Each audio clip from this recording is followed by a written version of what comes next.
Colossiens chapitre 1. Salutations et louanges. De la part de Paul, apôtre de Jésus-Christ, par la volonté de Dieu et du frère Timothée, aux saints qui sont à Colosse. Nos fidèles frères et sœurs en Christ, que la grâce et la paix vous soient données de la part de Dieu notre Père et du Seigneur Jésus-Christ.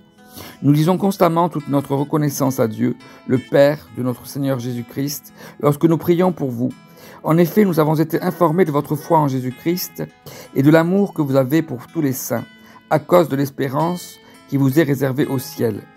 Cette espérance, vous en avez déjà entendu parler par la parole de la vérité, l'Évangile.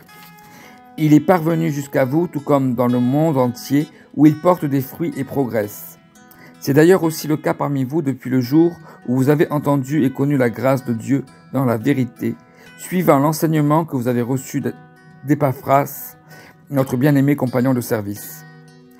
Il est pour vous un fidèle serviteur de Christ, et il nous a appris de quel amour l'Esprit vous anime.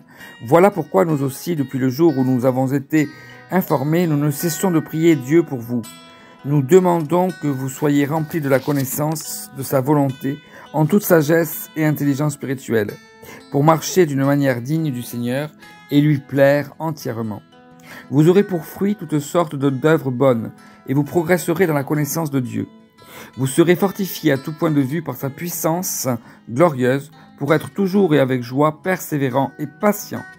Et vous exprimerez votre reconnaissance au Père, qui nous a rendus capables de prendre part à l'héritage des saints dans la lumière. Il nous a délivrés de la puissance des ténèbres, et nous a transportés dans le royaume de son Fils bien-aimé, en qui nous sommes rachetés, pardonnés de nos péchés.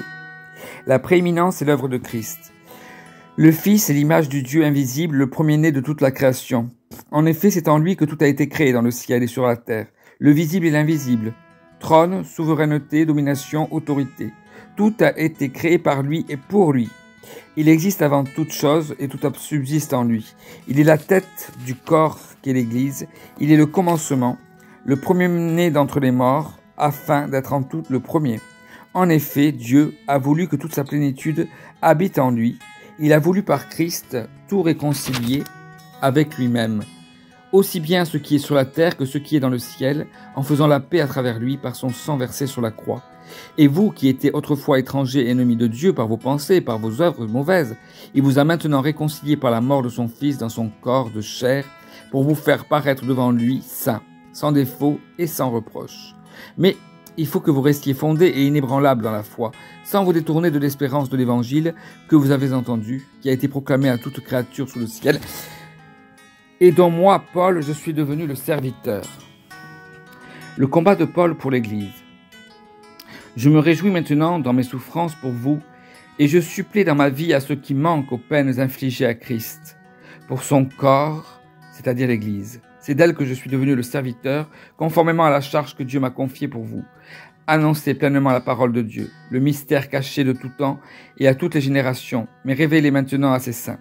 En effet, Dieu a voulu leur faire connaître la glorieuse richesse de ce mystère parmi les non-juifs, c'est-à-dire Christ en vous, l'espérance de la gloire. C'est lui que nous annonçons en avertissant et en instruisant toute personne en toute sagesse, afin de présenter à Dieu toute personne devenue adulte en Jésus-Christ. C'est-à-dire que c'est à cela que je travaille en combattant avec sa force qui agit puissamment en moi. Amen.